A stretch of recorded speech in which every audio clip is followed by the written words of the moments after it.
በአማራ ክልል እየተካሄደ ያለው ጦርነት ተጠናክሮ ቀጥሎ ዛሬ ሌሊቱንም ተደርገዋል በተባሉ ውጊያዎች ትላልቅ ዜናዎች ተሰምተዋል። ከጎጃምና ከጎንደርም አስደሳች ብስራት ተነግሯል። በተመሳሳይ ከወሎና ከሸዋም አዳዲስ ዜናዎች ደርሰዋል።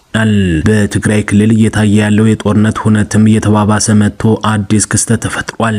በሌላ በኩል የኢትዮ ኤርትራው ፍጥጫም ሲቀጥል በተመሳሳይ መልኩ የመካከለኛው ምስራቅ ውጥረትም ያልተጠበቁ አቅጣጫዎችን እየያዘ ነው። በዝርዝር እንመለከተዋለን። ሰላም ጤና ይስጥልን። የተወደዳችሁ የሀበሻ ዜና አድማጭ ተመልካቾች የካቲት 29 2018 ዓ.ም ለሰዓቱ የተሰሙ አዳዲስና ወቅታዊ እንዲሁም የድል መረጃዎችን እናስደምጣችኋለን። እናንተም መረጃው ለሁሉም እንዲደርስ ቪዲዮውን ላይክ እና ሼር ቻናሉን ደግሞ ሰብስክራይብ እያደረጋችሁ እስከ መጨረሻው አብራችሁን ቆዩ።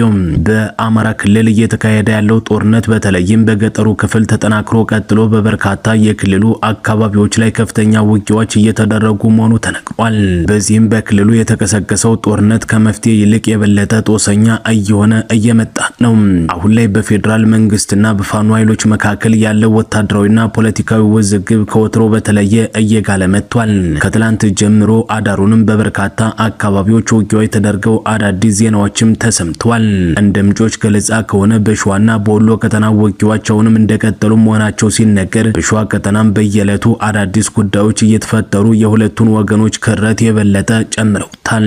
ትላንት የአማራ ፋኖ ብሔራዊ ንቅናቄ 22ኛ ክፍለ ጦር 3ኛ ሻለቃ የተሳካ ኦፕሬሽን በመፈጸምም ድል ማስመዝገባቸውን መረጃዎች አመላክተዋል። የአማራ ፋኖ ብሔራዊ ንቅናቄ ምስራቅ አማራ ቀጠና የምኒልክ ዕዝ 106ኛ ኮር 22ኛ ክፍለ ጦር ከትላንት በስቲያ የካቲት 27 2018 ዓ.ም ነው በደፈጣ የፌዴራሉ ሰራዊት ላይ እርምጃ በመውሰድ ድል ማስመዝገባቸው ይፋ የተደረገው።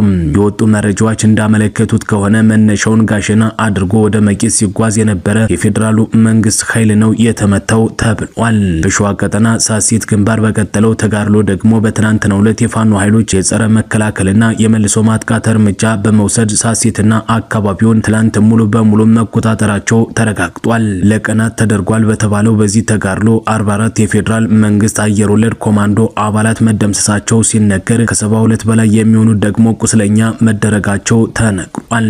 በጎንደር ቀጠናም ማይጋባ በተባለ ቦታ በፌዴራል መንግስትና በፋኖ ኃይሎች መካከል ውጊያ መደረጉ ታውቋል። በዚህ ቀጠና ተደርጓል በተባለው ውጊያም የፋኖ ኃይሎች የመቁሰል አደጋን ሲያስተናግዱ፣ በርካታ የፌዴራል ኃይሎች ደግሞ ህይወታቸውን ማጣታቸውን ነው ማህበራዊ ሚዲያ ላይ ይፋ ከተደረጉ መረጃዎች መመልከት የቻል ነው። በዚህ ውጊያ የአማራ ፋኖ ብሔራዊ ንቅናቄ የበላይ ዕዝ የፋኖ ኃይሎች ናቸው የተሳተፉ ተብሏል። በተመሳሳይ በጎጃም አማሪት ላይም ውጊያ ተደርጎ በፋኖ በኩል ድሎች መመዝገባቸው መረጃዎች ያመላክታሉ። ይህ በእንዲህ እንዳለ የትግራይ ክልል ወቅታዊ ሁኔታም ከጊዜ ወደ ጊዜ እየባሰ እየመጣ ነው። በክልሉ እየታዩ ያሉ የተለያዩ ክስተቶችም ሀገሪቱን ወደ 2013 የጦርነት ዋዜማ ድባብ እየመለሳት እንደሆነ በርካታ ምልክቶችም እየታዩ ነው። የትግራይ ጊዜያዊ አስተዳደር እንዳስታወቀው ከሆነ ደግሞ ወደ ክልሉ የሚገባው የነዳጅ አቅርቦት ሙሉ በሙሉ ቆሟል። በዚህ አቅርቦት መቋረጥ ምክንያትም በተገኘው መረጃ መሰረት በመቀሌና በመላው ትግራይ ክልል ነዳጅ ከማደያዎች ውጪ በኮንትሮባንድ ገበያ እየተሸጠ ነው። የነዳጅ ዋጋውም ከፍተኛ ንረት አሳይቶ ቤንዚል 450 ብር፣ ናፍጣ ደግሞ 500 ብር መግባቱን መረጃዎች ያሳያሉ። በሌላ በኩል ወደ ትግራይ ክልል የሚገቡ መድኃኒቶች መቋረጣቸውን ጊዜያዊ አስተዳደሩ ይፋ አድርጓል። አሁን ላይ በክልሉ ከፍተኛ የመድኃኒት እጥረት መፈጠሩን እና ክምችቱ ሙሉ በሙሉ እያለቀ መሆኑንም ነው መረጃዎች ያመላከቱ። ከነዚህ የሰብአዊና የኢኮኖሚያዊ ቀውሶች ባለፈ ደግሞ ወታደራዊ እንቅስቃሴዎች ከፍተኛ ስጋት ፈጥሯል። የመከላከያ ሰራዊት ከመላው ሀገሪቱ የነበሩ ኃይሎቹን አጠቃሎ በትግራይ ክልል ዙሪያ እያንቀሳቀሰና እያሰፈረ እንደሚገኝ አሁንም እየተነገረ ነው። በተመሳሳይ መልኩ የትግራይ ኃይሎችን በተለያዩ የክልሉ አካባቢዎች የራሳቸውን ወታደራዊ እንቅስቃሴ እያደረጉ መሆናቸው ተረጋግጧል። እነዚህ ተደራራቢ ሁነቶች የጦርነቱን መጀመሪያ ጊዜያት በብዙሃኑ ህሌና ውስጥ መልሰው እያጫሩትም ይገኛሉ። የፖለቲካ መሪዎች ንግግርም ይህንን የጦርነት ስጋት ይበልጥ የሚያጠናክር ሆኗል። የህወሓት ምክትል ሊቀመንበር አቶ አማኑኤል የመከላከያ ሰራዊትና የፌዴራል መንግስት ለጦርነት እየተዘጋጁ ነው ሲሉ ከሰዋል። በሌላ በኩል ሰሞኑን ጠቅላይ ሚኒስትር አብይ አህመድ በትግረኛ ቋንቋ ባስተላለፉት መልእክታቸው ደግሞ ህወሓትና ቡድኑ ለሌላ ጦርነትና ጥፋት እየተዘጋጀ መሆኑን ተናግሯል። ህወሓት ከውጭና ከውስጥ ኃይሎች ጋር በመሆን መንግስት ላይ ለመተንኮስ ዝግጅት እያደረገ ነው ሲሉ ጠቅላይ ሚኒስትሩ ወቅሰዋል። ይህ አሳሳቢ የቃላት ጦርነትና ወታደራዊ እንቅስቃሴ ዳግም ወደ ለየለት ጦርነት እንዳያመራ ብዙዎች ስጋታቸውን አሁን ላይ እየገለጹ ነው። ይህ የትግራይ ወቅታዊ ሁኔታና የሁለቱ ወገኖች የጦርነት ዝግጅት ክስ ሀገሪቱን ወዴት ሊወስዳት ይሆን የሚለው ደግሞ በእኛ በኩል ጥያቄ ሆኗል። ትላንት አመሻሹን ደግሞ ሌላ አዲስ ዜና ከትግራይ ክልል ተሰምቷል። የትግራይ ህዝብ ነጻ አውጪ ግንባር ህወሓት በክልሉ ከሚንቀሳቀሱ 3 ቁልፍ ተቃዋሚ የፖለቲካ ፓርቲዎች ጋር አዲስና ያልተጠበቀ ፖለቲካዊ ጥምረት መፍጠሩን በይፋ አስታውቋል። ይህንን ያደረገበት ዋናው ሚስጥርም ከፌዴራል መንግስቱ ጋር ሊያደርገው ላሰበው ጦርነት ኃይሉን ወደ አንድ ለመሰብሰብ እያደረገ መሆኑ ማሳያ ነው ተብሎለታል። ህወሓት ስትራቴጂካዊ ጥምረት የመሰረተው በአቶ ኪዳነ አመነ ከሚመራው ባይቶና ከአሲምባ ዲሞክራሲ ፓርቲና ከአክሱማዊው ዋዕላ ፓርቲ ከተሰኙት አገር በቀል ተቃዋሚ ድርጅቶች ጋር መሆኑ ተረጋግጧል። በይፋዊ መግለጫው ላይ እንደተብራራው ከሆነ ደግሞ ይህ ስብስብ የተፈጠረበት ዋነኛው ምክንያት በክልሉ ህልውና ላይ ያንዣበበውን አደጋ በጋራ ቆሞ ለመመከት ነው ተብሏል። ከዚህም በተጨማሪ የክልሉን ግዛታዊ አንድነት ያለምንም ድርድር ማስከበር፣ በጦርነቱ ምክንያት የተፈናቀሉ ናቸው የተባሉ ወገኖች ክብራቸውና ደህንነታቸው ተጠብቆ ወደ ቀድሞ የትውልድ ቀያቸው እንዲመለሱ ማድረግ፣ በፖለቲካ ፓርቲዎች መካከል የነበረውን የቆየ መጠራጠር በማስወገድ በጋራ የመስራትን ባህል ማዳበር የጥምረቱ ማዕከላዊ ግቦች መሆናቸውን ህወሓት በማህበራዊ ትስስር ገጹ ላይ አስታውቋል። ጥምረቱ በአሁኑ ሰዓትም በእነዚህ 4 ፓርቲዎች የተጀመረ ቢሆንም ሌሎች የፖለቲካ ድርጅቶችም ጥሪውን ተቀብለው እንዲቀላቀሉ በሩ ክፍት መሆኑ ተጠቁሟል። በተለይም በፖለቲካ ድርጅቶች መካከል አሳታፊ የሆኑ ውይይቶች እንዲደረጉ፣ የክልሉ ህዝብ ራስን በራስ የማስተዳደር መብት በተግባር እንዲረጋገጥና የግዛታዊ አንድነት ጉዳይ ፈጽሞ ለድርድር እንዳይቀርብ በጋራ ለመቆም ዝግጅታቸውን አረጋግጧል። ይህ አዲስ ጥምረትም በክልሉ ብሎም በሀገሪቱ የፖለቲካ ምህዳር ላይ ምን አይነት ተጽዕኖ ይፈጥራል የሚለው ደግሞ የሁሉም ሰው አሁን ላይ ጥያቄ ሆኗል። ይህ በእንዲህ እንዳለ የኢትዮጵያ መንግስት ኤርትራ ታጣቂ ቡድኖችን ትደግፋለች እንዲሁም ወደ ትግራይ ክልል ሰርጎ ገቦችን ታስገባለች በሚል መክሰሷን ተከትሎ በሁለቱ ሀገራት ድንበር አካባቢ ያለው ውጥረት አሁንም እያየለ መጥቷል። ቢያንስ 600,000 ሰዎችን ለህልፈት ከዳረገው ከ2020 እስከ 2022 የቆየው የትግራይ ክልል ጦርነት በኋላ ያልተፈቱ ጉዳዮች አፍሪካ ቀንድን ዳግም ወደ ግጭት እንዳይከቱት አሁንም ትልቅ ስጋት ፈጥሯል።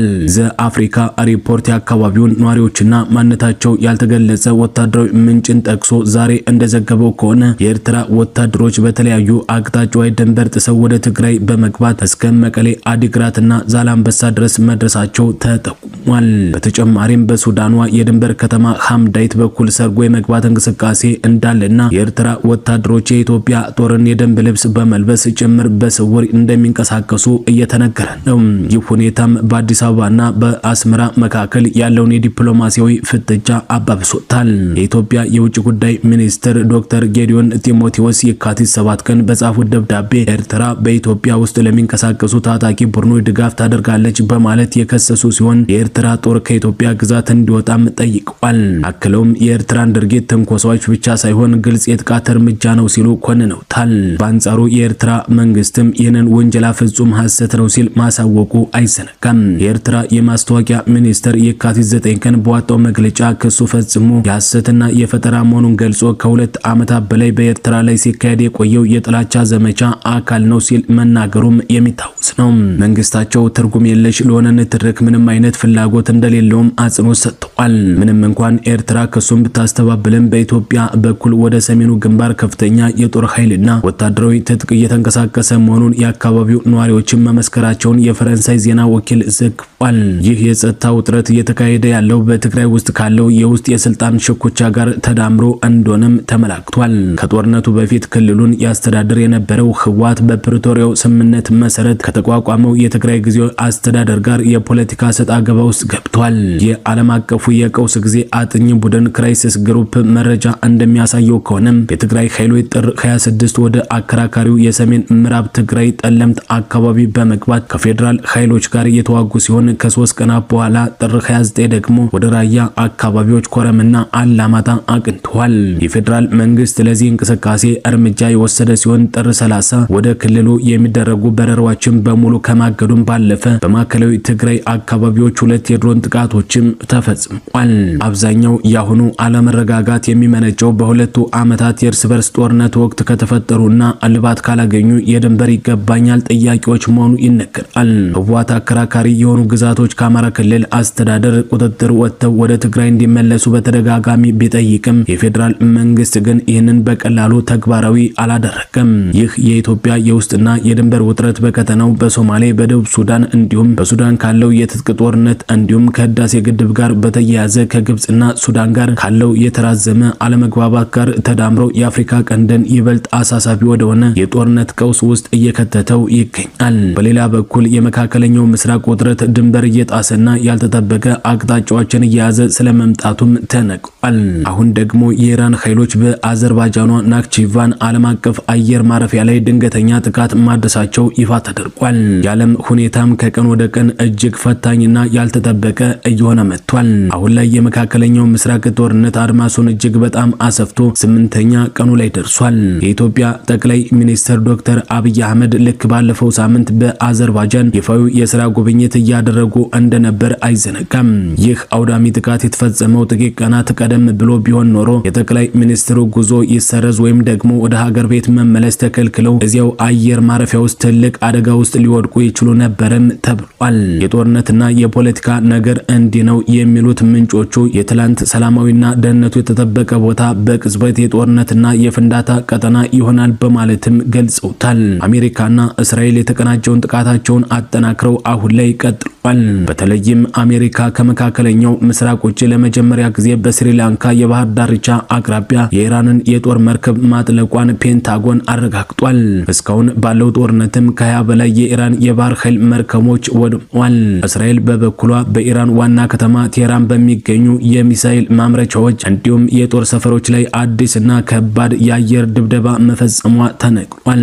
ኢራንም እጇን አጣጥፋ አልተቀመጠችም የተባለ ሲሆን በቴል አቪቭና ኢየሩሳሌም ከተሞች ላይ ተከታታይ የሚሳኤል እና የድሮን ዝናብ እያዘነበች ሲሆን አየር መንገዶችም ስራቸውን አቁመዋል። የኢራን ጦር አዛዦች አሜሪካና እስራኤል አስተዳደሩን ለመገልበጥ የሚሞክሩ ከሆነ የእስራኤልን የዲሞና ኒውክሌር ጣቢያ አንመታለን በማለት እጅግ ከባድ ማስጠንቀቂያም ሰጥቷል። በሌላ በኩል በአሜሪካ ጦር ላይ የሚደርሰው እልቂትም ቀጥሏል። በኩዌት በተፈጸመ የድሮን ጥቃት ህይወቱ ያለፈው 5ኛው አሜሪካዊ ወታደር ማንነት ይፋ ሲደረግ አጠቃላይ የሟቾች ቁጥርም 6 ደርሷል። ውጥረቱም ወደ ሊባኖስም በከፍተኛ ሁኔታ ተዛምቷል። እስራኤል በደቡባዊ ሊባኖስ ሰፊ የመልቀቂያ ትዕዛዝ አስተላልፋ ከባድ የእግረኛና የአየር ላይ ጥቃት እየፈጸመች እንደምትገኝም ነው የተነገረም። ጦርነቱ አሁን ላይ የዓለምን የነዳጅ ገበያም ክፉኛ እያናጋው ነው። የሆርሙዝ ባህረ ሰላጤ በጦርነቱ ምክንያት በመዘጋቱ ኢራቅ በዓለም ሁለተኛ የሆነውን ግዙፉን የሮማይ ላይ ነዳጅ ማውጫን ሙሉ በሙሉ ዘግታለች ነው የተባለ። ይህም በዓለም አቀፍ ደረጃ የነዳጅ ዋጋን እያናረው ይገኛል። በኢራን የውስጥ ፖለቲካ ታላቅ ቀውስ ተፈጥሯል። በመጀመሪያው የአየር ጥቃት የተገደሉት የአያቶላ አሊ ካሚሊ የቀብር ስነ ስርዓትን ባለፈው ተከታታይ የቦምብ ድብደባ ምክንያት ላልተወሰነ ጊዜ መራዘሙ የሚታወስ ነው። በአሁኑ ሰዓትም ልጃቸው ሞጅታባ ካሚኔ ጦርነቱን በበላይነት እየመሩ ቢሆንም የእስራኤል መከላከያ ሚኒስተር ግን አዲሱ የኢራን መሪ ማንም ቢሆን ቀጣዩ ኢላማችን እሱ ነው ሲሉ ዝተዋል። በተመሳሳይ የኢራን ተቃዋሚ ኃይሎች ጥቃት የጀመሩ ሲሆን ብሔራዊ ቴሌቪዥኑም ተጠልፎ ህዝቡ በአገዛዙ ላይ እንዲነሳ ጥሪ ተላልፏል። በዚህ ሁሉ መካከል ደግሞ ትራምፕ ኢራን ለጎረቤቶቿ ይቅርታ ጠይቃ እጅ ሰጥታለች ሲሉ አውጇል። ፕሬዚዳንት ዶናልድ ትራምፕ ቅዳሜ ዕለት ባስተላለፉት መግለጫ በከባድ ሁኔታ እየተደበደበች ያለችው ኢራን ለመካከለኛው ምስራቅ ጎረቤቶቿ ይቅርታ መጠየቋንና እጅ መስጠቷን አስታውቋል። ፕሬዚዳንቱ አክለውም ቴህራን ከእንግዲህ በኋላ በጎረቤቶቿ ላይ ጥቃት እንደማትሰነዝር ቃል መግባቷን ገልጿል። ትራምፕ በትሩዝ ሶሻል ገጻቸው ላይ ባስተላለፉት መልእክታቸውም ኢራን ይቅርታ ጠይቃ ለጎረቤቶቿ እጅ ሰጥታለች፣ ዳግመኛ እንደማትተኩስባቸውም ቃል ገብታለች ብለዋል። ፕሬዚዳንቱ በንግግራቸው ጠንከር ያለ ቃላትን የተጠቀሙ ሲሆን ኢራን ከእንግዲህ የመካከለኛው ምስራቅ ጉልበተኛ አይደለችም፣ ይልቁንም የመካከለኛው ምስራቅ ተሸናፊ ሆናለች ሲሉ ገልጿል። ይህ በእንዲህ እንዳለ ደግሞ የኢራኑ ፕሬዚዳንት መሱድ በጎረቤት ሀገራት ላይ ለተፈጸሙት ጥቃቶች ይፋዊ ይቅርታ የጠየቁ ቢሆንም የአሜሪካውን ያለምንም ቅድመ ሁኔታ እጅ የመስጠት ጥሪ ግን የማይሳካ ህልም ሲሉ ውድቅ አድርገውታል። የተወደዳችሁና የተከበራችሁ አድማጭ ተመልካቾች ለሰዓቱ የተሰሙ አዳዲስና ወቅታዊ መረጃዎች እነዚህ ነበሩ። በሌሎች የመረጃ ጊዜ እስከምንገናኝ መልካም ቆይታን ተመኘ።